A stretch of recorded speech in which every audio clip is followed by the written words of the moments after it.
말씀 보겠습니다. 고린도전서 4장 2절 말씀입니다.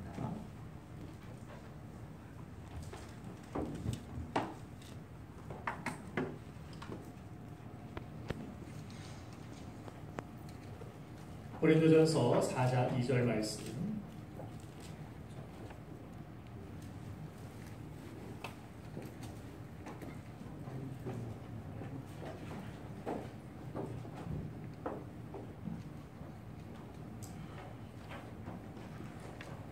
다시 한 목소리로 합동하도록 하겠습니다. 시작. 그리고 맡은 자들에게 더할 것은 충성입니다. 아멘. 세상에는 여러 가지 궁금한 것들이 많이 있습니다. 저는 어릴 적 성탄절이 되면은 산타가 배가 그렇게 많이 나왔는데 좁은 굴뚝을 어떻게 타고 다닐 수 있을까 하는 생각을 해본 적이 있습니다. 또 굴뚝 타다가 옷이 더럽혀질 텐데 더러워지면 산타 할머니에게 집에 가서 야단 맞지는 않을까라는 그런 상상을 해보았습니다. 또 반려동물인 루돌프의 먹이는 잘 챙겨주실까? 바쁘셔서 굶기지는 않을까? 이런 생각도 해봤습니다. 또 선물이 양말보다 더 크면 어떡하나? 아빠 양말로도 부족할 것 같은데 더 큰 양말이 없는지 저는 집을 찾아다녔던 양말을 구하러 이리저리 돌아다녔던 그러한 기억도 있습니다. 이렇게 사소한 것에 대한 그러한 호기심이 우리 가운데서도 있을 수 있습니다. 그런데 그런 일들은 제가 걱정할 일도 아니고 산타가 알아서 할 일이었고 정말 중요한 것은 산타가 준 메시지였습니다. 울지 말라. 그죠?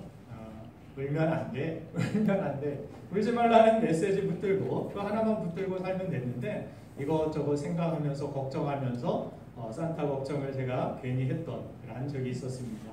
선악과에 대해서 아담과 하와가 가져야 할 태도가 무엇이었습니까? 우리 눈이 이것을 먹으면 밝아질까? 하나님처럼 우리가 될 수 있을까? 맛은 어떨까? 이런 헛된 호기심이 아니었습니다. 그들이 붙들어야 될 것은 하나님의 메시지였습니다. 먹으면 정령 죽으리라. 먹지 말아라. 그 하나님의 말씀 하나 붙들면 됐는데 이것저것 이상한 호기심에 이끌려서 그들은 진리를 버리는 이런 안타까움이 있었습니다. 자, 오늘 그것이 알고 싶다 시리즈 5번째 시간입니다. 지난 시간 구원에 대한 그런 메시지를 전했는데 유튜브를 보니까 아주 호응이 높더라고요. 이틀 만에 뭐 한 100건이 이상 이렇게 조회를 하시고 또 들으셔서 저도 깜짝 놀랐는데 많은 사람들이 구원에 대하여서 누구 한 명이 계속 막 다른 핸드폰으로 들으신 거 아니죠? 자, 구원에 대한 사람들이 목마름이 있고 또 하나님의 크신 은혜에 대한 그러한 소망과 또 알고 싶은 구원에 대한 분명한 기준을 진리를 붙들고자 하는 그러한 마음이라 생각이 듭니다. 오늘은 특별히 5번째 시간 교회 봉사 지칠 때 쉬는 것이 옳은가? 여러분들 어떻습니까? 많은 사람들이 내가 힘들고 지칠 때 정말 물어봐야 돼, 상담해야 할 만한 사람들에게 물어보면 좋은데 모든 것들에 대하여 쉽게 포기하는 사람들에 대하여서 상담을 하고 물어봤을 때 그 사람이 대답해주는 그런 대답은 무엇입니까? 힘들면 그만둬, 힘들면 포기해, 힘들면 헤어져, 이혼해. 자, 정말 물어봐야 될 것에 대하여서 우리가 묻고 그것에 대한 분명한 진리와 해답을 성경을 통하여서 우리는 알아야 되고 진리를 붙들고 우리가 나아갈 때 때로는 우리의 인생 가운데 힘들고 고난의 때도 있지만 그 안에서 발견되는 정말 진주와 같은 보석과 같은 그러한 은혜가 있고 또한 진리가 있다는 사실을 우리는 성경을 통해 배울 수가 있습니다. 자, 오늘도 내 판단과 헛된 호기심이 아니라 진리의 말씀을 붙들고 하나님 예비하신 축복된 삶을 우리가 다 살아가게 되기를 간절히 바라면서 오늘은 여러분의 질문 중에서 교회에서 맡겨진 일을 하다가 부정적인 마음이 많으면 맡겨진 일을 쉬어야 하는가? 이런 마음 가지고 주의 일을 하는 것이 옳은가? 억지로 나는 부정적인 마음을 억누르면서 겨우겨우 해내고 있는데 이런 헌신을 하나님께서 과연 받아주실까? 이런 생각을 교회 일을 해보신 분들은, 사역을 해보신 분들은 아마 한 번 이상 느껴본 그런 마음이라 저는 생각을 합니다. 저도 그런 마음이 있었습니다. 그렇죠? 그러면 또 회복은 언제 되는가? 이것이 저에게 던져준 그러한 질문이었습니다. 그리고 무조건 기도만 하면 회복이 될 수 있습니까? 라는 그러한 질문도 있었는데, 자, 성경은 그렇게 이야기합니다. 하나님께서 우리를 부르심과 동시에 우리를 세상에 보내셨다라고 말씀하고 있습니다. 하나님은 여러분들을 택하시고 부르셨습니다. 믿습니까? 내가 하나님을 찾아낸 것이 아닙니다. 내가 하나님을 그냥 막 내 어떤 능력을 가지고서 하나님을 만나고 하나님을 알게 된 것이 아닙니다. 하나님은 누구를 통해서든지 또 이 성경을 통해 복음을 통하여 또한 이 설교자를 통하여서 하나님께서는 여러분들의 말씀을 통하여 하나님이 살아계신과 하나님의 존재를 우리에게 나타내시고 여러분들을 그렇게 부르신 것입니다. 하나님은 여러분들 한 사람 한 사람을 부르셔서 이 몸된 교회 지체로 세우셨다라고 말씀하시고 또한 우리가 선한 일을 위하여서 이 땅에 보냄을 받은 자라고 하나님은 말씀하여 주고 계십니다. 자, 하나님이 우리를 구원하시고 부르신 것은 우리가 무엇을 특별히 많이 하고 착하고 우리가 잘나서가 아니라 하나님의 선하신 계획을 위하여서 우리를 또한 부르셨다라고 성경은 말씀하고 있습니다. 디모데후서 1장 9절 말씀에서도 하나님은 선한 일을 위하여서 우리를 지었고 우리를 부르셨다라고 말씀하시며 베드로전서 2장 9절 말씀에서도 너희를 어두운 데서 불러내어 그의 기이한 빛에 들어가게 하신 자의 아름다운 덕을 선전하게 하려 하심이라. 하나님은 여러분들 어두운 가운데 부르셔서 빛이 무엇인지 생명이 무엇인지 진리가 무엇인지를 세상에 선전하라고 그렇게 우리를 하나님은 부르셨다라고 말씀하고 있는 것입니다. 하나님께서는 우리를 하나님의 선하신 계획, 하나님의 선하신 뜻을 두고서 우리를 부르시고 각 사람 마음에 하나님의 소원을 두고 행하신다라고 말씀하고 있습니다. 하나님의 소원은 무엇입니까? 우리의 삶에 통하여서 다른 사람들을 섬기고 살리는 일입니다. 하나님은 우리를 많은 사람들 가운데 먼저 부르셔서 많은 사람들을 세우고 살리고 섬길 수 있도록 우리에게 은혜를 베풀어 주신 것입니다. 내가 잘나서 내가 특별해서가 아닙니다. 하나님께서는 여러분들이 다른 사람들을 살릴 수 있는 사람으로 여기시고 나에게 복음을 맡겨주시고 나에게 은혜를 주시고 나에게 또한 사명을 주셔서 나를 충성되이 여겨셔서 하나님께서는 그렇게 우리를 부르시고 맡겨주셨다라고 말씀해 주시는 것입니다. 하나님은 여러분들 자신은 하나님은 나를 잘 믿지 못하실 거야. 나같이 부족한 사람, 연약한 사람 하나님께서 과연 좋아하실까? 나를 통해서도 일하실까? 여러분들 스스로 그렇게 주눅들거나 그렇게 생각하지 마시기 바랍니다. 하나님이 여러분들 할만하니까 부르셨습니다. 우리 옆 사람에게 다시 한번 고백합시다. 할만하니까 부르셨습니다. 할만하니까 부르셨습니다. 아닌데요. 아직도 그렇게 부인하시는 분들이 계실 수 있는데 하나님 앞에 하나님은 그렇다 하는데 아닙니다. 이렇게 그것은 겸손이 아닙니다. 오히려 하나님의 선하신 뜻과 계획을 믿지 못하는 그것이 불신앙이 될 수 있습니다.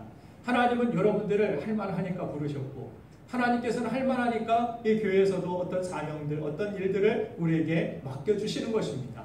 그래서 하나님께서는 하나님의 거룩한 일에 우리가 동참할 수 있는 기회를 이 땅에 우리에게 주신 것입니다.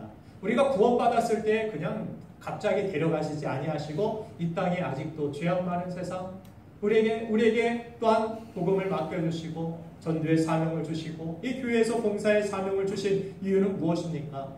하나님이 다 하실 수 있습니다. 하나님이 우리 없어도 모든 것들을 말씀으로도 창조하시고 다 이루실 수 있으십니다. 그럼에도 불구하고 하나님은 우리에게 거룩한 하나님의 사역에 하나님의 거룩한 일에 동참할 수 있는 기회들을 이 교회를 통하여 우리에게 복음을 통하여서 맡겨주시고 나눠주신 것입니다. 그래서 우리에게 교회의 어떤 일들에 대하여서 봉사의 일들은 하나님 나라의 영광을 위하여서 참여할 수 있는 기회가 되는 것입니다. 그것은 억지로 나에게 막 나를 힘들게 하려고 하나님이 일하시지 왜 우리에게 이런 일들을 귀찮게 맡겨주셨을까? 이것이 아니라 천사들 앞에서도 주님이 다시 오시는 그날에 부끄러움 없이 여러분들이 상 받을 만한 마땅한 그러한 삶을 우리에게 하나님께서 기회를 주시고 상 받기에 합당한 저 사람은 사람입니다. 천사들도 인정할 만한 많은 크리스찬들 앞에서 여러분들이 저 사람은 상 받기에 합당한 사람입니다. 충성된 사람입니다. 그렇게 영광된 삶을 하나님께서 우리에게 허락하여 주시기 위하여 이 땅에 바삐 우리가 인생을 살아가고 있지만, 바쁜 인생, 힘든 인생, 어려운 인생인 줄 알지만 하나님께서는 이 땅에 우리를 남겨두고 계시고 주님이 다시 오시는 그날까지 우리가 할 수 있는 큰 일은 우리가 다 할 수 없다 할지라도 하나님의 영광을 위하여 내가 작은 헌신이라도, 작은 기회라도 그것을 여러분들이 기회로 여기고 하나님 앞에 영광을 돌리는 주의 일에 동참하는 우리가 되어야 될 줄로 믿습니다. 그래서 우리는 주의 일에 동참함을 통하여서 하나님께 영광을 돌릴 수 있습니다. 하나님께 영광은 언제 돌립니까? 물론 우리가 찬송함으로, 입으로, 시인함으로 하나님 사랑합니다 할 수도 있지만 주일에 우리가 헌신하고 동참함을 통하여서 우리는 하나님의 영광을 돌릴 수 있다라고 성경은 말씀합니다. 안 해도 죄는 아닐 수 있지만 안 한 사람은 모르고 한 사람만 아는 하나님의 은혜와 축복이 또한 주일 맡겨진 일들에 대하여서 헌신할 때에 알 수가 있습니다. 가나 혼인잔치에서 첫 번째 예수님이 기적을 나타내셨는데 그때 그 기적을 누구만 알았다라고 성경은 이야기합니까? 물떠온 하인들만 알더라라고 성경은 기록합니다. 그냥 물 마신 사람들만 아는 것이 아니라 그냥 그 자리에서 물 떠오래, 네가 떠와, 내가 떠와 이야기한 사람이 아니라 물 떠온 하인들만 이 모든 기적이 어떻게 이루어진 것인지, 이 좋은 포도주가 어디서부터 나온 것인지 다른 사람들이 모르는 그 비밀과 그 은혜를 알 수 있었다라고 성경은 말씀합니다. 어떤 분들이 자녀를 기르면서 하나님의 마음을 조금은 알 것 같아요. 그런 이야기들을 하는 분들이 계십니다. 얼마나 답답하실까? 얼마나 마음이 아프셨을까? 나를 바라보시면서 또한 얼마나 참으시고 계시는가? 인내하고 계시는가? 우리가 전에는 몰랐는데 어떤 일들을, 어떤 사명들을 감당하면서 비로소 깨닫게 되고 알게 되는 진리가 있다라고 성경도 말씀하고 있는 것입니다. 자, 그래서 우리의 신앙생활은 이제 겨우 죄에 안 짓기 위한 그런 방어적인 신앙생활이 아니라 이제 적극적으로 하나님의 사랑을 전하고 하나님의 사랑을 나타내고 하나님의 뜻을 위하여서 헌신하는 그러한 삶을 우리는 살아야 할 줄로 믿습니다. 여러분들의 신앙생활 어떻습니까? 죄 안 짓는 데만 급급해서 신앙생활하고 있지는 않습니까? 그걸 넘어서 죄인을 사랑하시고 우리의 죄를 용서하시고 품어주시고 우리를 살려주신 그 사랑을 가지고 앞으로 나아가는 우리가 되기를 간절히 소망합니다. 자, 그래서 하나님의 사랑에 기쁨과 감사함으로 하나님이 기뻐하시는 일에 적극적으로 우리가 참여하고 살기를 하나님은 원하십니다. 그래서 맡은 자에게 오늘 성경을 보니까 구할 것이 충성이라고 말씀합니다. 자, 하나님께서 맡겨준 사명을 위하여서 우리가 준비되어야 될 마음, 그리고 준비되어야 될 그런 태도, 그리고 사명을 감당하면서 흔들리지 아니하고 끝까지 우리가 충성된 종으로 살아가기 위해서 우리가 가져야 할 태도가 바로 이 충성됨이라고 성경은 강조해주고 있습니다. 주님 앞에 서게 될 때 아마도 내가 구원받은 근거에 대한 질문과 맡은 일에 충성을 했는지 안 했는지 주님 앞에 서는 날 우리는 질문받게 될 것입니다. 달란트 비유에서도 주님은 마지막에 달란트를 나눠준 자들에게 말씀하고 계십니다. 마태복음 25장 22절부터 26절까지의 말씀을 잠시 읽어보면 2달란트 받았던 자도 와서 이르되 주인이여 내가 2달란트를 내게 2달란트를 주셨는데 보소서 내가 또 2달란트를 남겼나이다. 그 주인이 이르되 잘하였도다 착하고 충성된 종아 내가 적은 일에 충성하였음에 내가 많은 것을 내게 맡기리니 내 주인의 즐거움에 참여할지어다 하고, 그리고 24절부터는 없나요? 한 달란트 맡은 사람이 달란트를 가지고 오는데 한 달란트 받았던 자는 와서 이르되 주인이여 당신은 굳은 사람이나 심지 않은 데서 거두고 해치지 않은 데서 모으는 줄을 내가 알았으므로 두려워하여 나가서 당신의 달란트를 땅에 감추어 뒀나이다. 보소서 당신의 것을 가지셨나이다. 그 주인이 대답하여 이르되 악하고 게으른 종아 나는 심지 않은 데서 거두고 해치지 않은 데서 모으는 줄로 내가 알았느냐. 여러분들 봉사의 기회들은 심는 것입니다. 여러분들 많이 심으시길 바랍니다. 하나님께서 기회를 주셨을 때 많이 심으시고 그것이 여러분들에게 칭찬받을 만한, 상 받을 만한, 주님께서는 상 주시기를 기뻐하시고 우리에게 칭찬하시기를 기뻐하시고 우리에게 영광을 나눠주시기를 기뻐하시는 줄로 믿습니다. 우리를 힘들게 하고 어렵게 하기 위한 사명과 사역들이 아니라 하나님은 여러분들을 칭찬하시고 많은 사람들 앞에서 여러분들의 영광을 나눠주시기 위하여서 달란트를 주셨다는 것입니다. 그냥 일시키기 위하여서 그냥 놀고 먹고 편한 인생을 사는 것이 아니라 주님은 땅에 묻지 아니하고 그것을 하나님의 뜻대로 사용함을 통하여서 일함을 통하여서 마지막에 주인의 즐거움에 참여하고 그 영광을 주시기 위하여서 그들에게 달란트를 주셨음을 성경은 분명히 이야기하고 있습니다. 하나님은 때로 우리에게 하나님을 더 많이 경험하고 미래의 즐거움뿐만이 아니라 현재의 우리를 성장시켜 주실 때에 주의 일을 우리에게 맡겨주십니다. 우리가 건강을 위해서 아령을 들 때 힘들지만 좀 더 무거운 걸 들어야 힘이 길러지듯이 우리에게 하나님은 맡겨진 사역을 감당함을 통해서 우리 자신을 성장시키시고 우리를 강하게 하십니다. 이렇게 맡겨주실 때 우리가 붙들어야 될 것이 무엇입니까? 하나님의 뜻에 대한 충성입니다. 그 뜻을 순순히 믿고 그대로 충성하여 끝까지 해보는 것입니다. 자, 기쁠 때나 힘들 때나 끝까지 최선을 다하는 것, 이것이 충성입니다. 포기하기 싶을 때 마음과 뜻과 목숨을 다하여 사랑하는 것, 이것이 충성입니다. 마음을 다하고 뜻을 다하고 목숨을 다하여 사랑하는 것, 이것이 충성인데 여러분들 부부 사이에도 가정에서도 이런 충성된 사랑이 있기를 바랍니다. 아멘. 이 사람도 사랑하고 이 사람도 충성하고 저 사람도 충성하고 여기도 따라가고 오늘은 내 마음이 이쪽으로 쏠리니까 오늘은 이 집에 들르고 저 집에 들르고 이것이 아니라 끝까지 결혼의 서약이 그것 아니었습니까? 끝까지 힘들 때나 어려울 때나 비가 오나 눈이 오나 이 사람만을 사랑하기를 많은 사람들 앞에서 결혼 서약 가운데 우리가 서약하지 않습니까? 이건 충성의 맹세입니다. 끝까지 그렇죠? 비가 오나 눈이 오나 기분이 좋으나 나쁘나 상황이 좋으나 나쁘나 이것은 사랑인데 어떤 사랑입니까? 저는 충성된 사랑이라고 생각합니다. 그냥 감정이 좋을 때만 사랑하는 것이 아니라 감정이 나쁠 때도 이 사람이 능력이 좋을 때만 사랑하는 것이 아니라 이 사람이 뭐 퇴직을 하고 은퇴를 하고 능력이 없어져도 이 사람이 아름다울 때만 예쁠 때만 사랑하는 것이 아니라 나이가 들고 늙어지고 주림이 많아도 그때도 사랑하고 끝까지 충성하는 충성된 그런 사랑을 할 수 있는 우리 가정들 되기를 간절히 소망합니다. 이 시대는 더욱더 그런 가정들이 필요하다고 생각합니다.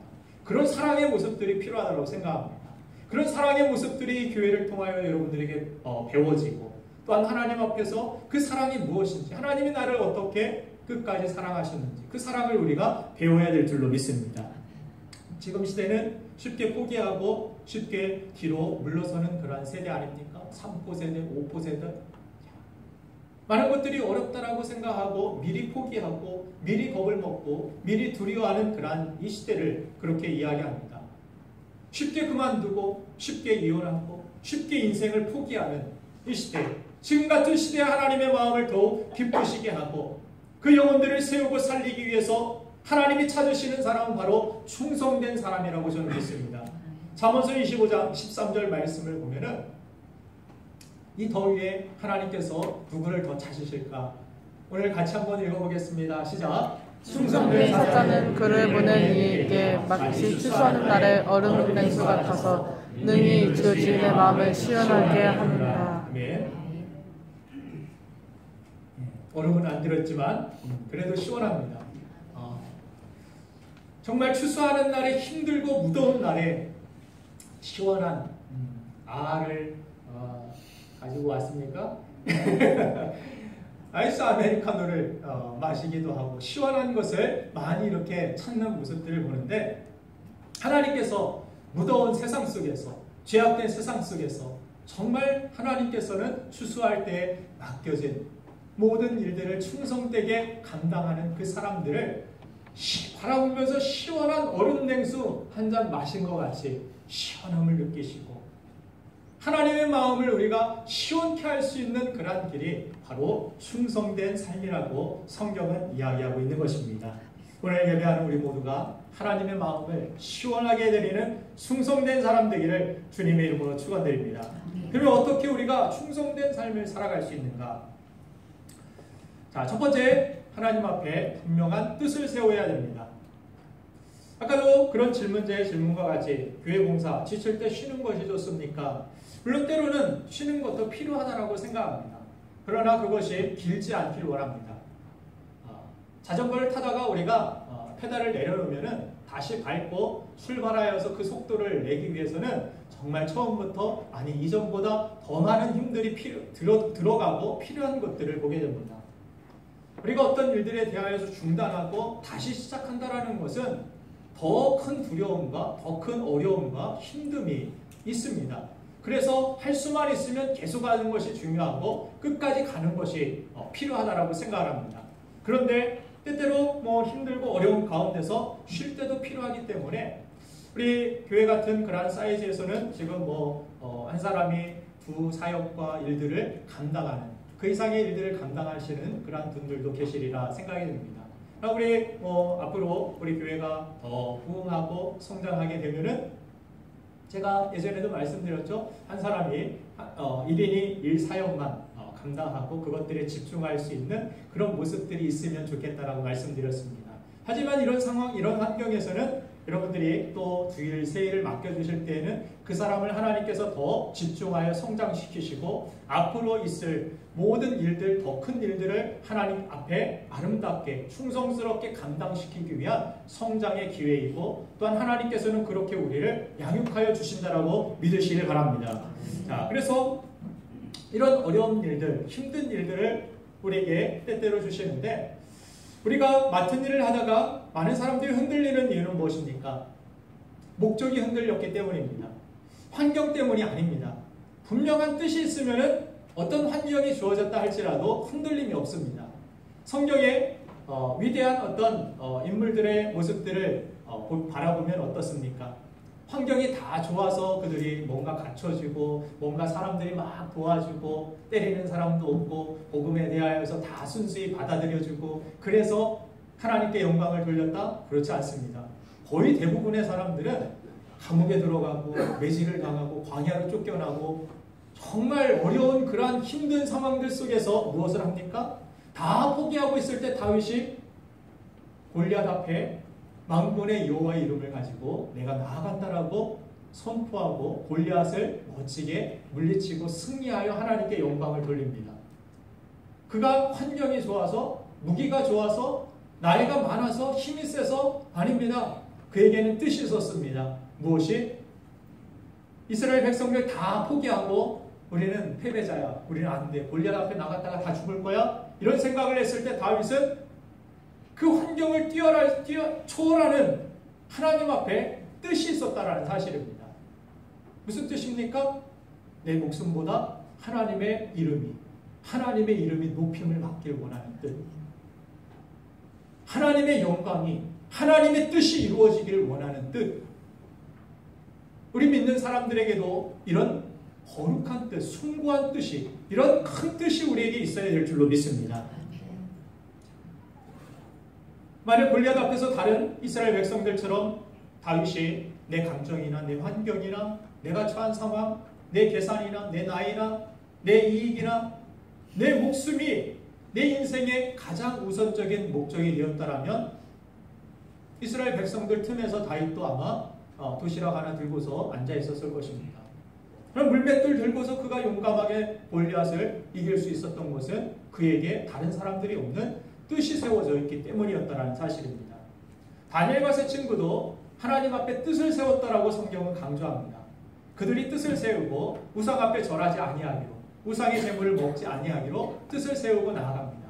그리고 왕의 조서가 어인이 찍혀서 이제 다른 누구에게, 다른 신들에게 기도하거나 절하면 다 죽여버리겠다. 목숨을 빼앗아버리겠다. 직장이 날아가게 생겼습니다. 기도하다가 목숨이 다 사라지게 생겼습니다. 여러분들이 어떻게 하겠습니까? 잠시 기도 안 하면 되겠죠? 그런데 다니엘과 세 친구들에게는 분명한 뜻이 있었습니다. 왕의 조서보다도 직장 상사보다도 어떤 사람들보다도 하나님 앞에 영광을 돌리고자 하는, 하나님 앞에 기도하고 하나님의 우선순위 되는 그들의 뜻이 있었습니다. 그렇게 뜻을 세우자 왕이 죽인다고 해도 그들은 꿈쩍 움직이지 않습니다. 시험에 들거나 누가 뭘 하거나 안 하거나 상관없습니다.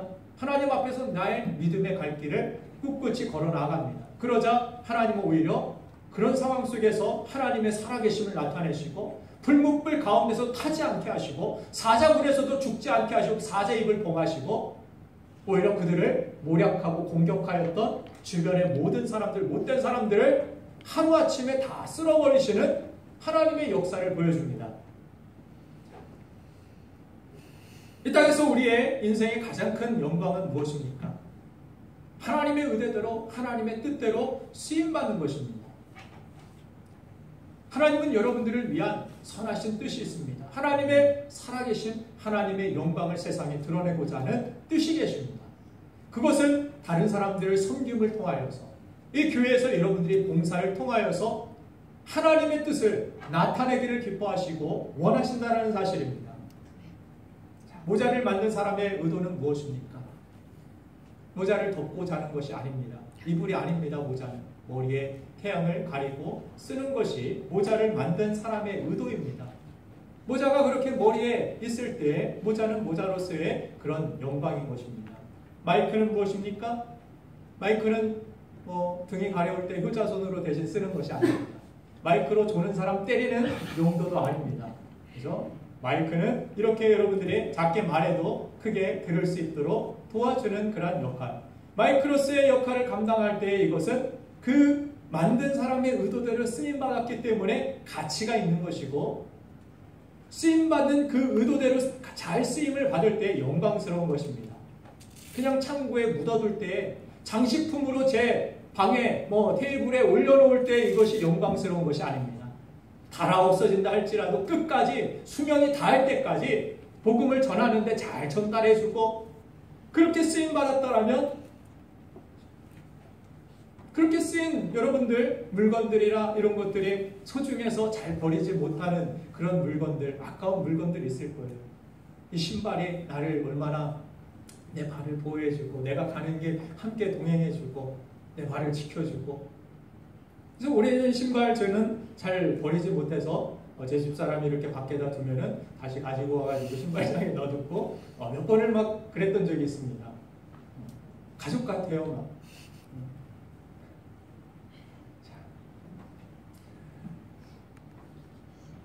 그래서 우리가 하나님이 우리 삶에서 원하시는 하나님의 부르심의 뜻대로 우리가 쓰임받는 삶, 그것이 우리의 인생 가운데 인생을 가장 잘 사는 것이고 가장 영광스럽게 사는 것임을 성경은 우리가 알기를 원한다는 것입니다.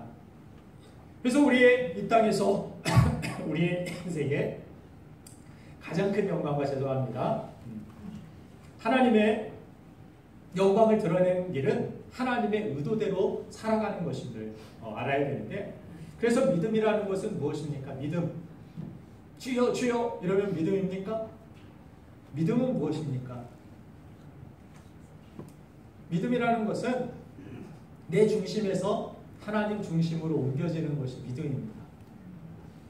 믿음은 내 공로나 내 어떤 노력, 내 힘, 내 능력이 아니라 이 모든 것들이 복의 근원, 생명의 근원, 구원의 근원은 하나님께 있습니다라고 나의 모든 중심을 하나님께로 두는 것입니다. 나를 부인하고 하나님 중심으로 옮겨가는 것이 믿음입니다. 믿음 생활은 그런 것입니다. 그래서 성경에서 눈에 강조하는 것이 무엇입니까? 순종함이죠. 순종은 어떠한 사람이 할 수 있습니까? 내 뜻을 부인하는 사람들, 내 뜻을 포기하는 사람들이 할 수 있는 것이 순종입니다. 그래서 순종이 어려운 것입니다. 그래서 순종의 대가, 순종의 축복이 어마어마하게 큰 것임을 성경은 약속해 주는 것입니다. 자, 우리 삶에 있어서 하나님이 기뻐하시는 이 순종의 길을 우리가 걸어갈 때 하나님께서는 천대까지도 은혜를 베푸신다라고 말씀하시고 약속해 주신 것입니다. 그래서 내 뜻대로 사는 것이 아니라 핏값으로 우리를 사신 주님의 뜻대로 살아가는 것이 신앙생활이라고 그렇게 불려지는 것입니다. 여러분들 신앙생활하고 계십니까? 왜 현찮습니까? 신앙생활 잘 하시길 바랍니다. 내 뜻대로가 아닌 하나님 뜻대로 여러분들 믿음으로 순종하며 잘 사시길 바랍니다. 하나님의 축복을 많이 누리시길 간절히 축원합니다. 그래서 우리 그리스도인은 하나님의 선하시고 온전하신 뜻이 무엇인지 분별해야 된다라고 성경은 강조해 줍니다. 내 뜻이 무엇인지 분명하게 하나님 앞에 주장해라. 성경이 그렇게 말씀하지 않고 우리 사랑하시는 그 뜻대로 부르심을 입은 자들은 하나님께서 합력하여 선을 이루시는데 하나님의 기뻐하시고 온전하신 뜻이 무엇인지 분별할 때 하나님의 크신 은혜 안에서 모든 것이 합력하여 선을 이루게 됨을 말씀해 주십니다. 그래서 고린도전서 10장 31절 말씀을 보면은 우리 한번 같이 한번 읽겠습니다. 시작. 그런즉 너희가 먹든지 마시든지 무엇을 하든지 다 하나님의 영광을 위하여 하라. 아멘. 먹든지 마시든지 무엇을 하든지 그래서 이것이 죄인지 아닌지 뭐 이것보다 이것이 하나님의 영광이 되는지. 하나님의 영광은 언제 하나님의 영광을 받으십니까? 하나님이 기뻐하실 때 영광을 받으십니다. 우리의 예배를 하나님은 기뻐하십니다. 믿습니까?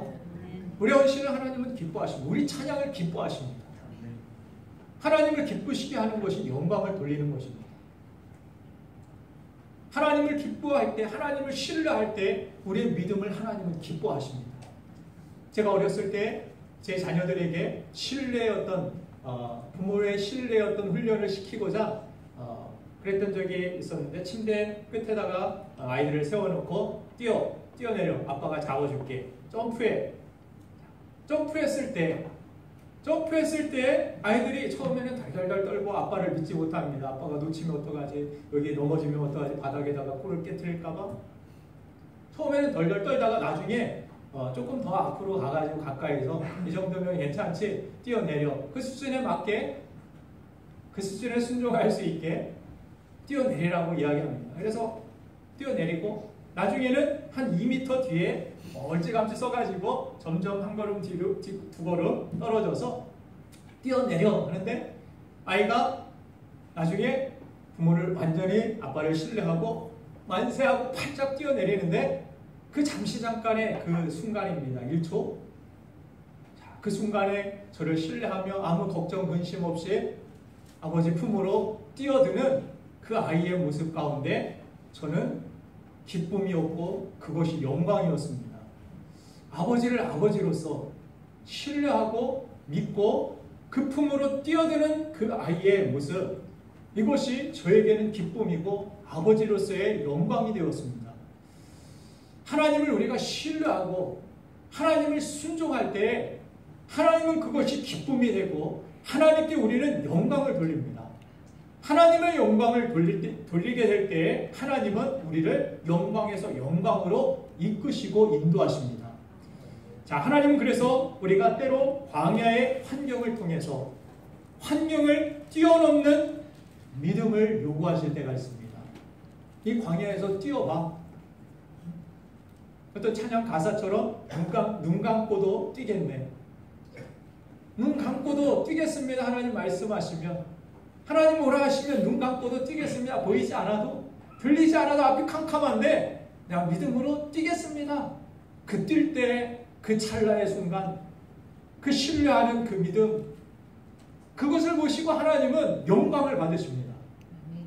하나님은 기뻐하십니다. 그 신뢰하는 자를 하나님은 포기하지 않습니다. 버려두지 않습니다. 그 광야에서 줄여 죽게 하시지 않습니다. 하나님은 그를 통하여서 더 위대한 일들을 신뢰하는 이들에게, 순종하고 믿음으로 하나님 앞에 의지하는 자들에게 하나님은 역사해 주시는 것입니다. 그런데 그런 상황 속에서 우리 우선순위가 내 기쁨과 내 만족이 되면, 그것이 우선이면 우리는 순종할 수도 충성할 수도 없다라는 사실입니다. 신앙생활이란 그래서 나 중심에서 하나님 기뻐하시는 뜻 중심으로 중심이 이동하는 것이라고 말씀을 드렸습니다. 베드로가 밤새 그물을 던졌을 때 아무것도 잡지 못할 때 선생님이신 선생님 같은 주님이 그 배에 오르셔서 깊은 곳에 그물을 던지라고 명하십니다. 목수였던 저 말씀을 가르치는 선생님과 같은 랍비와 같은 그런 분이 베테랑 어부에게 물고기를 그물을 이리 던져라 저리 던져라. 그리야 했을 때 베드로가 어떻게 합니까? 주의 말씀 의지하여 깊은 곳에 그물을 내리리다. 순종하였더니 그물이 찢어지도록 잡히고 남음이 있는 그런 모습이 성경에 기록되고 있습니다. 주님은 그에게 그런 명령을 통하여 무슨 훈련을 시키신 것입니까? 밤새 그물을 던져가 지치고 힘들고 피곤한데 어디서 정말 듣지도 보지도 못한 그런 분이 나타나셔가지고 선생님 같은 분이 그물을 내리라고 깊은 곳에 내가 여기에서 얼마나 고기를 많이 잡았고 여기에 고기가 밤새 잡았는데도 없는 줄 뻔히 아는데 나의 감정, 나의 판단, 나의 생각 다 뒤로 한 채 그저 하나님 말씀 의지하여 주님 말씀 의지하여 내어놓습니다. 중심이 이동했다라는 것입니다. 내 판단, 내 경험에서 주님 말씀으로 나의 삶의 모든 것이 중심이 이동했을 때 거기에서 기적이 있었습니다. 거기에 능력이 나타난 것입니다. 요나에게 하나님께서 니느웨로 가서 복음을 전하고 영혼을 구원하라고 부르셨습니다. 그랬더니 맡겨주신 일에 대하여서 내 마음이 안 든다고 중단하고 다른 사람 신경 안 쓰고 오히려 나 편안하게 살겠다라고 하나님의 뜻이 무엇인지 알면서 하나님의 일에 내가 필요한 줄 알면서도 그것을 모른 채 하고 어떻게 합니까? 다시스로 나아갑니다. 편하자고 나 편하자고 내 마음 편하고 내 삶이 편하자고 나아갔을 때 결국 자신도 상태가 안 좋아졌고 주변 사람들까지 풍랑을 만나서 위험에 빠뜨리는 그러한 역할을 하게 됩니다. 우리의 삶에 있어서 내 판단과 내 생각을 내려놓는 그러한 훈련들 요즘과 같이 일본에 대한 어떤 적개심이 많은 그러한 상황 속에서 여러분들 어떻습니까? 일본에 복음을 전해야 될까요? 저희 이러할수록 일본에 막 선교를 가야 된다고 생각하는데 여러분 어떻습니까? 분위기가 이러니까 그들은 다 그냥 나쁜 사람이고 다 죽어야 될 진노의 대상들이고 유나와 같은 생각을 하고 계시진 않습니까? 일본에 계시는 우리 윤혜중 선교사님하고도 메일을 주고받았지만 이 일로 인하여서 이런 상황으로 복음에 가로막히지 아니하도록 정말 그것을 위해서 기도의 제목을 서로 나누고 기도했습니다. 여러분들도 기도해 주시기 바랍니다. 죄는 밉지만 그 영혼들도 하나님께서 찾으시고 구원하시길 원하시는 하나님의 사랑의 대상임을 여러분들 꼭 기억하시길 간절히 바랍니다. 요나는 그것이 어려웠습니다. 니느웨는 1분 이상으로 이스라엘 백성들을 약탈하고 힘들게 하고 우리나라 일제 강점기 이상으로 그 배 이상으로 수십 년 100년 가까이 그렇게 고통을 주었던 그 나라 복음을 전하러 가라고 하나님께서 말씀하셨을 때 싫습니다. 저 나라는 그냥 죽어야 됩니다. 저런 사람들을 어떻게 구원합니까? 얼마나 패역한 사람들인데 악한 사람들인데 그 일로 인하여서 순종할 수 없었습니다. 내 기분과 내 감정과 뜻을 내려놓을 수 없어서 그래서 가장 이 세상에서 나쁜 사람이 요 나라고 그러죠. 나만 생각하는 사람, 내 감정, 내 생각, 내 판단, 내 이익. 세상에 나쁜 사람들이 왜 나쁜 사람이라고 불립니까? 나밖에 모르기 때문입니다. 나 잘 살자고, 나 부유해지자고, 다른 사람 강도질해서 죽이고, 다른 사람이 죽든 말든 내 이익만 있으면은 상관없다라는 태도입니다. 우리 크리스찬들이 이런 생각으로 이런 이기심을 가지고 세상을 살아서는 안 됩니다. 나만 생각하고 내 뜻만 생각하고 하나님 앞에 나와서도 내 뜻을 주장하고 내 뜻대로 하나님 맞추십시오. 하나님을 내 뜻대로 조정하려고 하고 하나님 뜻이 무엇인지 알기를 겸손히 구하지 아니하고 그 뜻대로 살기를 순종하지를 않으면서 내 뜻을 주장하기 위하여 내가 높아지기 위하여서 이 교회에 찾아오셨다면 여러분들 잘못 찾아오신 것입니다. 이 교회는 내 뜻을 부인하고 주님을 높이고 주님의 영광을 위하여서 나아가기 위하여서 그 부르심대로 순종하여 나온 것이 이 교회인 줄로 믿습니다. 그래서 우리 신앙생활들이 잘못된 신앙인들이 세상에 욕먹게 한 그런 모습들을 얼마나 많이 듣는지 모릅니다. 그렇죠? 지하철 타서도 예전에 보면은 제일 먼저 뛰어가가지고 자리에 가방 탁 던져놓고 다리 맡아놨어. 권사님 일로 와. 여기 앉아. 너희분 막 이렇게 힘들고 앞에 서 계시는데 막 뭐 교회 또 거기서 욕하고 막 아주 부끄러워서 그죠? 내가 거기서 목사라고 얘기를 알 수가 없는 거기서 복음을 전할 수도 없는 거기서 복음을 가로막고 하나님의 영광을 가리우는 이런 일들 나만 생각하고 내 자신만을 생각할 때 이런 일들이 우리도 모르는 사이에 이루어질 수 있다는 사실입니다. 그래서 여러분들 신앙생활을 정말 잘 하셔야 됩니다. 내 뜻이 아닌 하나님 뜻으로 중심이 빨리 이동되기를 간절히 소망합니다. 그래서 교회는 어떻게 보면 하나님의 뜻에 대한 순종의 훈련장과 같다라고 생각합니다. 이해하기 싫은데 이해해야 되고 용서하기 싫은데 용서해야 되고 배려하기 싫은데 배려해주고 육신의 생각을 그렇게 버리고 영의 생각을 쫓아 하나님의 기쁨을 쫓아 우리가 훈련되는 것 이것이 교회의 삶이고 또한 공동체의 훈련이고 교회에서 맡겨진 사역들을 통하여 여러분들은 그렇게 성장하시고 계시고 훈련되고 계시는 것입니다. 잘 훈련되지 못하면 진정한 전쟁에 우리가 싸움에서 싸울 수 없고 훈련되지 못하게 되면 정말 큰 싸움이 났을 때 우리 신앙의 뿌리를 흔들 만한 그런 일들이 벌어졌을 때 우리는 거기에서 여지없이 그것을 이길 힘이 길러지지 못하면 패배할 수밖에 없습니다. 쓰러질 수밖에 없을 것입니다. 그리고 내 수준에만 맞게 여러분들이 훈련되면 어떻게 됩니까? 그 이상을 살지 못할 것입니다. 운동도 할 때 어떻게 합니까? 좀 벅차게 하라고 하죠. 좀 땀나면 아 힘들어 그만해야지. 그리고 며칠 쉬었다가 해야지. 운동이 되던가요? 잘 안 됩니다. 힘든데 어려운데 계속해서 나아가는 가운데 거기에서 근육이 단련되고 힘이 생기게 되는 것입니다.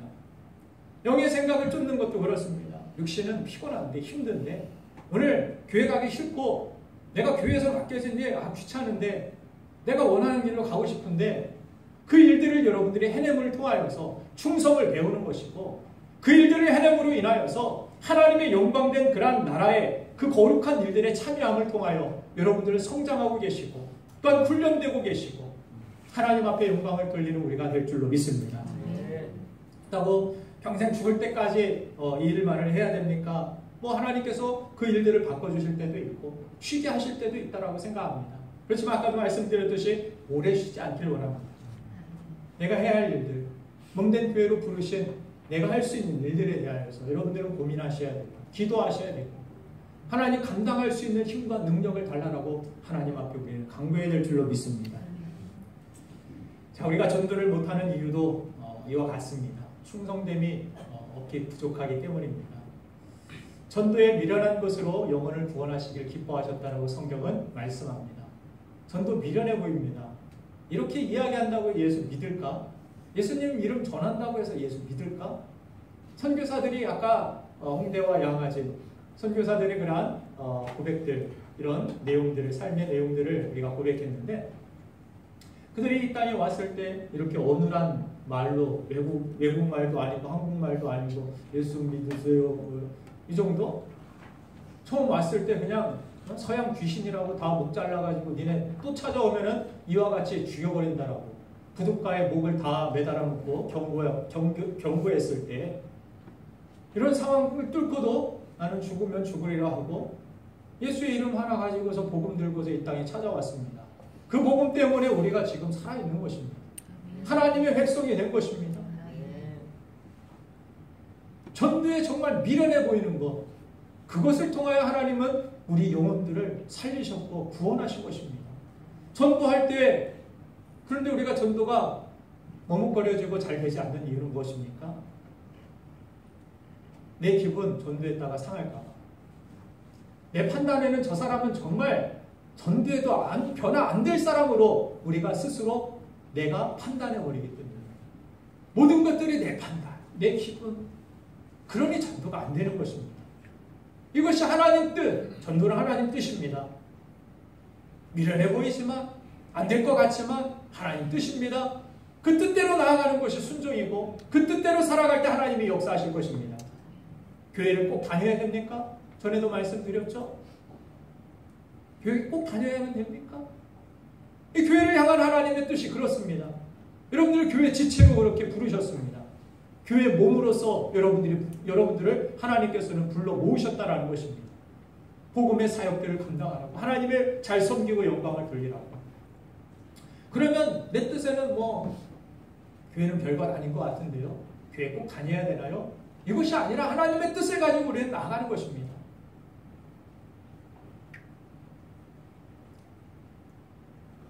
이분이 이 질문하신 분이 또 동성애에 대한 그런 질문도 함께 해주셨는데 아주 고민과 아주 심오한 그런 질문을 가지고 사는 철학자가 돼요. 세상에 일어나는 일들 다 같이 공감할 수 있는 그러한 질문들을 많이 해줘서 너무 감사한데 동성애에 대한 말씀은 또 따로 이렇게 떼서 드리겠지만 동성애도 잠시 말씀드리자면 그렇습니다. 이해할 수 있습니다. 그런 모습들 가운데 얼마나 고통스럽고 그런 사회 속에서 살아가는 것이 힘들겠습니까? 그러나 그 가운데서 내가 원하는 대로, 내가 느껴지는 대로, 내가 내 감각대로 나는 여자 같으니까, 나는 남자 같으니까 하나님이 창조하신 그러한 기준과 어떤 뜻, 하나님께서 남자와 여자를 지으신 각자 구별되이 지으신 하나님의 뜻, 이것은 그냥 무시하고 그냥 내가 느껴지는 대로 나 여자 같으니까 나 여자같이 살 거야. 나 남자 같으니까 나 남자같이 살 거야. 이것도 마찬가지입니다. 뜻이 없기 때문에 그렇습니다. 이것은 그냥 세상적인 기준으로는 평등이다, 이런 잣대, 이런 기준을 가지고서는 이해해줘야 된다, 포용해줘야 된다 할 수 있지만 그분들도 저는 그분들을 위해서 여러분들 기도하시길 바랍니다. 기도해 주세요. 하나님의 뜻에 그들이 맞춰 살아갈 수 있는 힘을 달라고, 그런 마음을 달라고, 그런 생각을 달라고, 그런 감정을 달라고. 하나님 앞에 여러분들이 그들을 위해서 기도할 그런 대상이지 우리는 정죄하고 그럴 필요는 없습니다. 그들도 하나님께서 긍휼을 여기시고 하나님께서 사랑하시고 그들이 하나님 뜻대로 살아가기를 또한 하나님은 원하시기 때문입니다. 그래서 우리는 정죄하기보다 그들도 하나님 뜻 앞에 나아갈 수 있도록. 삼손을 보면은 그래요. 삼손도 유대인 가운데서 믿는 사람과 결혼하지 왜 믿지 않는 사람하고 자꾸 결혼하려고 이방인들 가운데서 여자를 자꾸 찾느냐라고 부모가 이야기하죠. 그러자 삼손이 대답합니다. 내가 좋은데요. 내가 좋은데 왜 부모님이 결혼할 것도 아니고, 그런 뉘앙스로 이야기합니다. 내가 좋아하는 여인과. 기준이 나입니다. 내 기준을 쫓아가지 어떻게 합니까? 나중에 드릴라를 만나게 되죠. 그리고 결국에는 자신에 있는 하나님의 힘의 근원을 이야기하고 머리가 잘리게 되고, 그리고 결국 눈이 빠지고 평생 동안을 맷돌을 돌리며 살아가는 모습을 성경은 비춰주고 있습니다.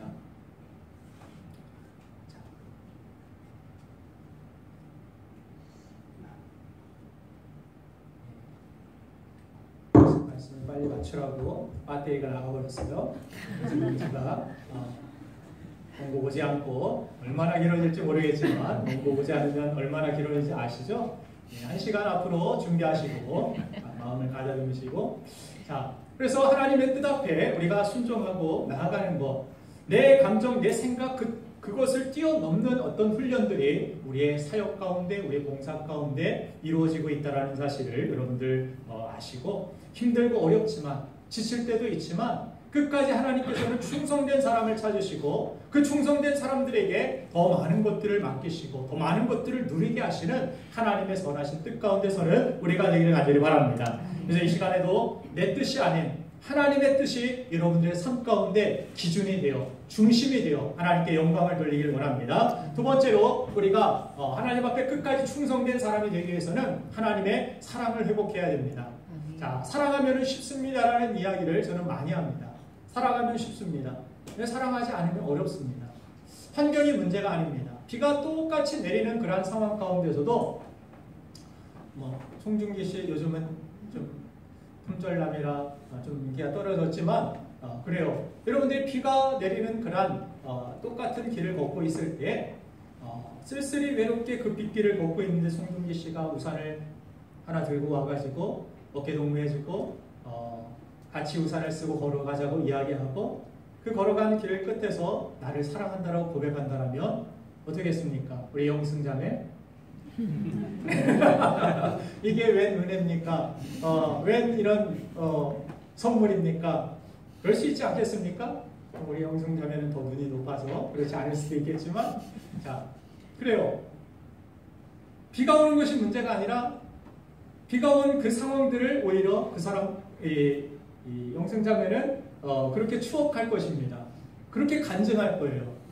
비가 와서 그 사람을 만나게 되었고 이 어려운 환경 때문에 오히려 그 사람이 나에게 그렇게 다가와 주었고 사랑의 고백을 해주었고 비가 오는 상황을 정말 지긋지긋하고 힘들고 어려운 상황이라고 이야기할까요? 아닙니다. 비가 오는 것이 낭만이었고 비가 오는 것이 정말 축복이었고 은혜였다라고 그렇게 고백을 할 것입니다. 누구와 함께 그 빗길을 걷느냐가 중요한 것입니다. 내가 그 가운데 사랑을 가지고 가느냐 그것이 중요한 것입니다. 우리가 많이 흔들리는 부분들은 무엇입니까? 초점이 잘못 맞춰져 있기 때문입니다. 주님에 대한 그런 사랑의 고백으로 우리의 헌신이 드려져야 되고 우리의 헌금, 우리의 예배, 우리의 모든 찬양, 우리의 모든 것들이 사랑의 초점이 맞춰지기를 간절히 바랍니다. 사랑하면 쉽습니다. 오늘 예배 나올까 말까 이거 아니라 사랑하는 사람 여러분들 처음 만날 때 어떻습니까? 그녀를 만나기 전 100m 전 그때부터 막 설레이는 거예요. 그 전부터 아마 두세 시간 전부터 깨어가지고 막 단장하고 오늘 무슨 옷 입고 갈까? 무슨 이야기를 할까? 이거 막 설레이고 좋은 거예요. 예배 일찍 오는 게 막 이게 내 삶의 손해가 아니라 인생의 손해가 아니라 시간 버리는 것이 아니라 막 기다리는 거예요. 보고 싶고 사랑이 있으면 예배가 쉽습니다. 여러분들 예배가 쉬워지길 원합니다. 하나님 앞에 헌신하는 것이 사랑이면 쉽습니다. 이것이 율법이냐 아니냐 이걸 해야 되냐 말아야 되냐 맨날 이러고 있으면은 이건 맨날 갈등입니다. 맨날 힘들어요. 그런데 사랑하면 아낌없이 헌신합니다. 사랑하고 나서 이것이 나에게 손해라고 이야기하지 않습니다. 우리 부모들은 어떻습니까? 자녀들을 잘 기르고 양육하기 위해서 얼마나 수고하시고 땀을 헌신하십니까? 그리고 헌신하고 나서 자녀들에게 이건 나에게 손해였어. 너 괜히 먹였어. 너 괜히 학교 보내고 우리 성훈이 형제 오랜만에 왔는데 집에 오랜만에 왔더니 그렇습니까? 나를 막 빚쟁이처럼 엄마가 대하시던가요? 그렇지 않죠? 예. 언제나 받아주시고 언제나 사랑하시고 뭐라도 도와줄까? 지금도 그렇게 기도로 구원해주고 뭐라도 물심양면으로 도와주기 위해서 애쓰는 그런 부모의 마음. 그리고 나서 후회하고 막 이건 나에게 손해고 그렇습니까? 그렇지 않습니다. 왜 그렇습니까? 사랑하기 때문입니다. 사랑하니까 쉬워요.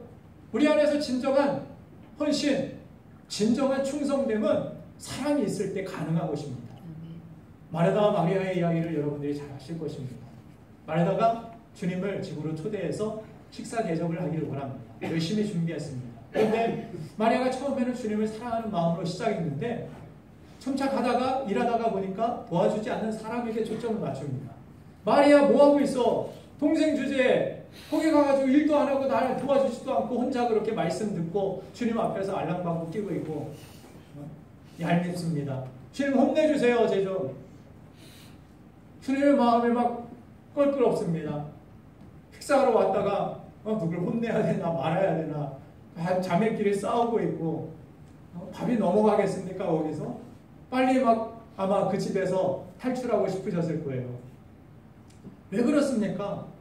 왜 마르다가 좋은 마음으로 시작했다가 주님의 마음을 불편하는 자리까지 나아갑니까? 주님의 사랑에 초점을 맞추고 시작했다가 그가 사람에게 초점을 맞추고 환경에 초점을 맞추고 자꾸 그러니까 나만 손해보는 것 같아요. 왜 나만 이렇게 살아야 돼? 나 중심으로 자꾸 중심이 이동하더라는 것입니다.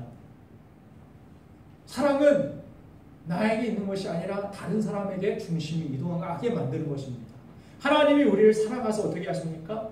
독생자를 우리에게 보내주십니다. 그것이 사랑입니다. 주님이 사랑하시되 우리를 어떻게 사랑하시죠? 끝까지 사랑하십니다. 여러분들이 연약할 때도 부족할 때도 하나님은 우리를 사랑하십니다. 그것이 우리에게 소망입니다. 그것이 우리에게 복음입니다. 내가 때로 지치고 힘들고 어려워도 나중에 설령 치매가 걸린다 할지라도 그 자식을 하나님은 잊지 아니하십니다.